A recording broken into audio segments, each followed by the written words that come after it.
Laurence Zion was a man of simple pleasures. He enjoyed a quiet evening, a good book, and the soothing silence of his own thoughts. Well, that was the dream anyway. Reality, as often happens, had other plans. Laurence had a younger brother. Unfortunately, this wasn't the kind of brother who shared comic books or helped build epic Lego castles. This was the kind of brother who seemed to exist solely to test the limits of Laurence's patience. And today, that patience was about to be stretched thinner than ever before.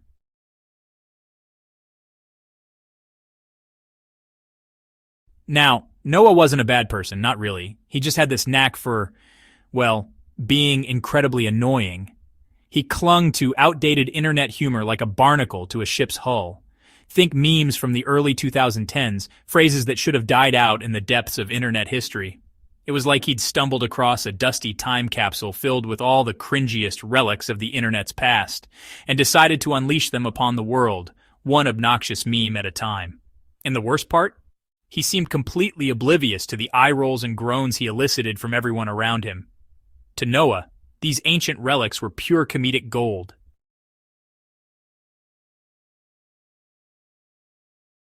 Laurence took a deep breath, steeling himself for the onslaught of cringe that was about to hit.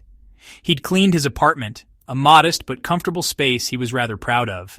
He'd even baked cookies, though why he bothered for someone who'd probably critique the chocolate chip distribution was beyond him.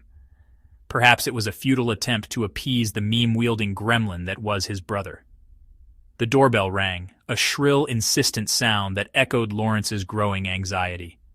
This was it. Showtime. Hey, bro. Long time no see.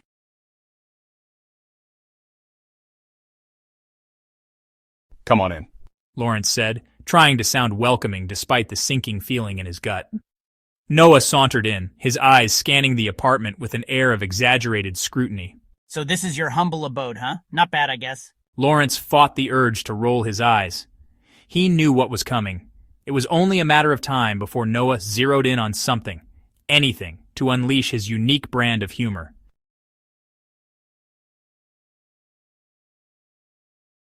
Whoa, dude, is that a lava lamp? Retro. Haven't seen one of those since, like, forever ago. Remember those? Laurence merely grunted, pretending to be absorbed in straightening a picture frame. He remembered them all right. He remembered them because Noah had spent an entire summer, 5 years ago, relentlessly making lava lamp jokes. It's like totally groovy, man. You're like a hipster trapped in the body of an accountant. He punctuated this statement with a finger gun gesture and a wink, as if he'd just delivered the punchline to a hilarious joke.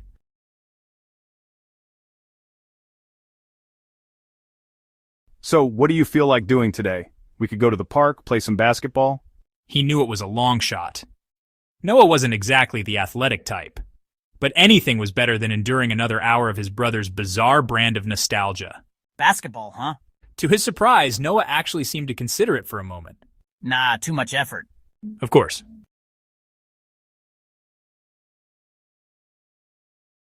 How about we just chill here and watch some TV? Maybe catch a game or something.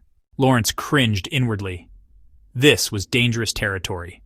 Television had always been a battleground between them, a constant struggle for control of the remote.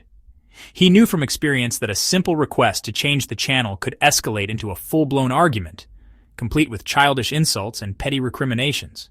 But he was determined to make this visit a success, to prove that he was the bigger, more mature brother.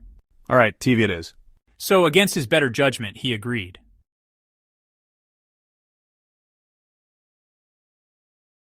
Here you go, Noah. Laurence handed Noah the remote, a sense of foreboding washing over him. It was like handing a loaded weapon to a toddler. You knew it was only a matter of time before things went south. Ha! Finally the power is mine! Noah snatched the remote with a triumphant grin, his fingers already flying across the buttons. Channels flickered by in a dizzying blur. Cooking shows, reality TV, shopping networks, each one dismissed with a bored scoff. This is all garbage. Nothing good is ever on. Laurence resisted the urge to point out that Noah had spent a grand total of 5 seconds browsing the available options.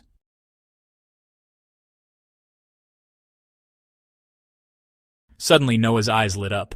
Ooh, football! My team's playing! Before Laurence could even utter a word of protest, the television screen was filled with the sight of burly men chasing after a pigskin.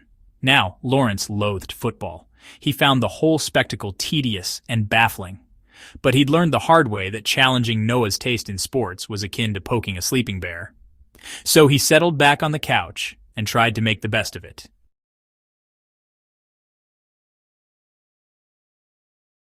At first, Noah was relatively well behaved, cheering enthusiastically when his team scored and groaning dramatically when they fumbled the ball.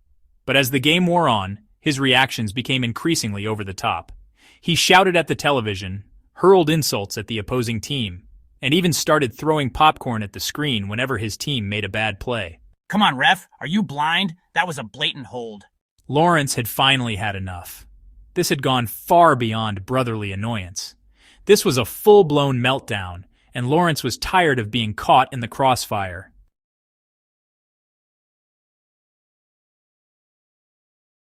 Without a word, Laurence grabbed the remote and switched off the television. The sudden silence was deafening.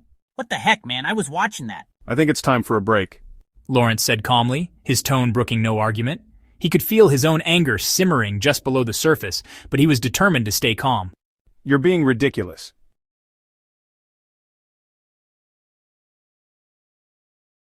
The tension in the room was as thick as gravy. Laurence knew he needed to de-escalate the situation and fast. Maybe food would help. After all, everyone loved a good meal, even a meme-obsessed, football-fanatic younger brother. How about I make us some lunch? I've been experimenting in the kitchen lately. He wasn't sure if it was the mention of food or the sheer absurdity of his suggestion, but Noah's anger seemed to dissipate slightly. He shrugged, a flicker of curiosity replacing the fury in his eyes. All right, fine, but don't even think about making me eat anything weird.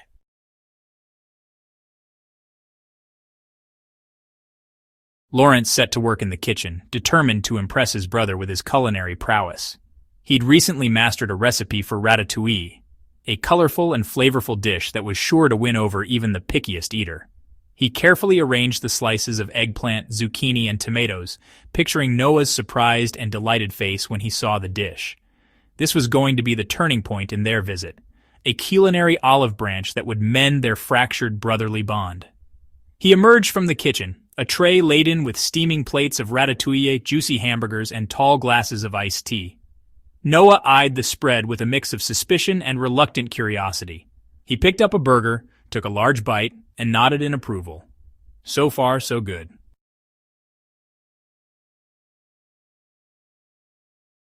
Then came the moment of truth. Noah picked up his fork, carefully speared a piece of ratatouille, and brought it to his mouth. Laurence held his breath, anticipation hanging heavy in the air. A look of disgust contorted Noah's features.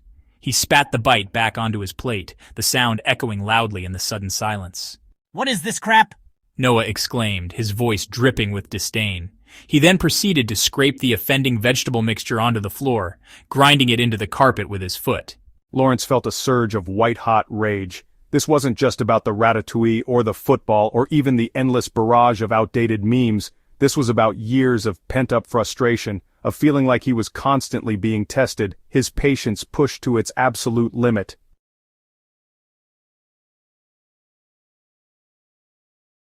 That's it, Laurence roared, his voice trembling with suppressed fury. Get out of my apartment right now. Noah looked up, startled by Lawrence's sudden outburst. He opened his mouth to retort, but Laurence cut him off. I'm serious, Noah. I've had enough of your disrespect, your stupid jokes, your everything. Just go. Noah, his face flushed, mumbled something about Laurence being no fun, and stormed out of the apartment, slamming the door behind him.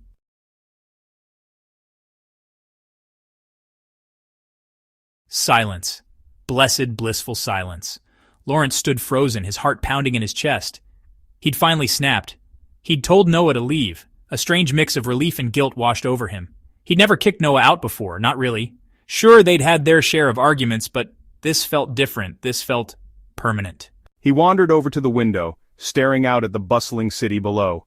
The sky was starting to turn a dusky orange, the streetlights flickering to life.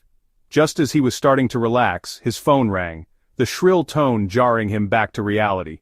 It was his mother. He hesitated before answering. He wasn't quite ready to face the fallout from his earlier outburst.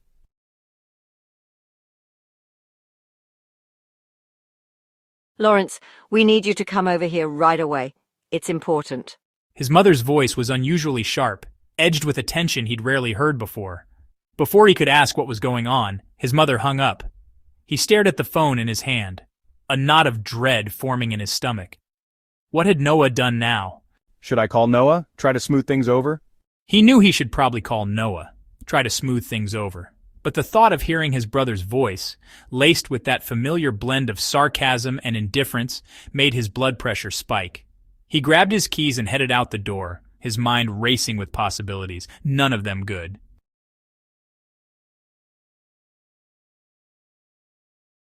He arrived at his parents' house to find his father pacing the living room, his face etched with worry. His mother sat on the couch, her arms crossed, a thunderous expression on her face. And then he saw Noah, slumped in an armchair, his usual swagger replaced with a sullen silence. He looked smaller somehow, defeated. We've heard both sides of the story and we're not happy. His parents didn't mince words. The air crackled with disappointment and quiet recrimination. They spoke of childish behavior, of disrespect, of the importance of family. Laurence and Noah sat in stony silence, their usual banter replaced by a heavy, uncomfortable quiet.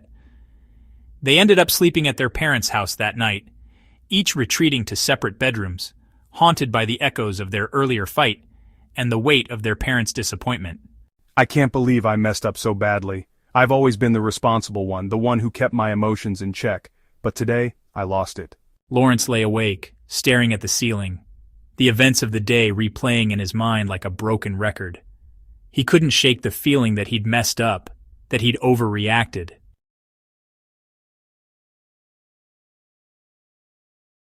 He could hear Noah moving around in the next room, the floorboards creaking softly. He wondered if Noah was asleep, or if he was lying awake too, replaying their fight, his mind churning with regret and resentment. Should I go and talk to him? Apologize? Tell him that I didn't mean it, that I still love him even when he's being utterly infuriating? But something held him back. Pride? Fear? He wasn't sure. So he lay there, in the suffocating silence, the distance between him and his brother growing wider with every passing minute. He knew that he had to fix this. But how?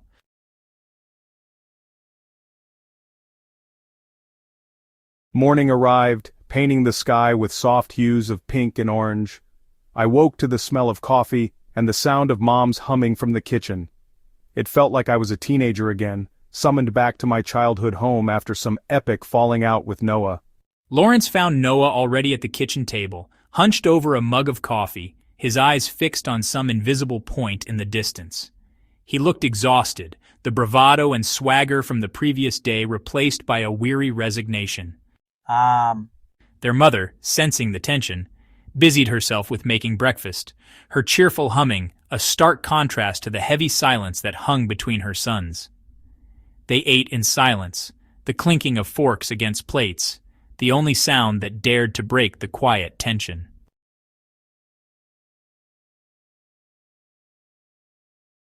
As they prepared to leave for work, the weight of their unspoken words pressed down on them like a physical burden. They stood awkwardly by the front door, their usual brotherly banter replaced by a strained silence.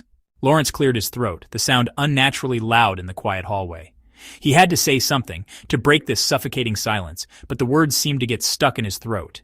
He glanced at Noah, really looked at him for the first time since their fight. He saw the dark circles under his eyes, the slump in his shoulders, the flicker of hurt that he couldn't quite mask. And in that moment, Laurence knew he couldn't let this be the end of their story.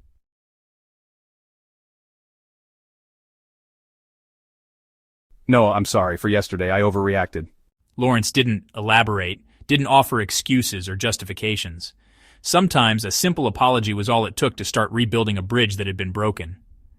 Noah looked up, a flicker of surprise crossing his face. He opened his mouth to speak, then closed it again as if unsure what to say. Finally, he let out a sigh, a sound that seemed to release some of the tension that had been building up inside him. Yeah, me too. I was being a jerk? That evening, they found themselves back at Lawrence's apartment. Noah had even offered to order pizza, his treat. As they sat down to eat, Laurence noticed a familiar-looking dish on the coffee table. It was the ratatouille, rescued from the trash and carefully arranged in a bowl.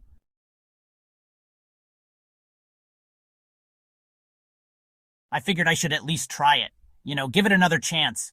He picked up a forkful, took a bite, and to Lawrence's surprise, he didn't spit it out. He chewed thoughtfully for a moment, then nodded slowly. It's not bad. Kind of like how I imagine healthy food should taste. They both laughed, the sound echoing through the apartment, a welcome sound that chased away the lingering shadows of their earlier argument. The ratatouille might not have been a culinary masterpiece, but it had become a symbol of their reconciliation, a reminder that even the most stubborn differences could be overcome with a little effort, a dash of humor, and a whole lot of brotherly love. Subscribe if you want to get to know more about Laurence.